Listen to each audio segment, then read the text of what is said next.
This video will cover how to search for data in Geoscience Analyst by its spatial extent. To give some context, we already connected to the Geoscience Integrator data management system, and a map of the project area has been imported. To find data by its spatial extent, select and draw the X extent of the bounding box in the viewport panel. Repeat this for the Y extent and for the Z extent.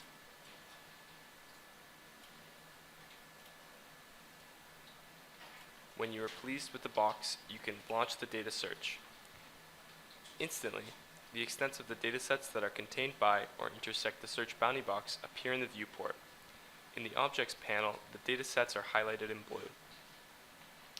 To import a file, select the dataset and navigate to the Dataset Summary to find the file you would like to import.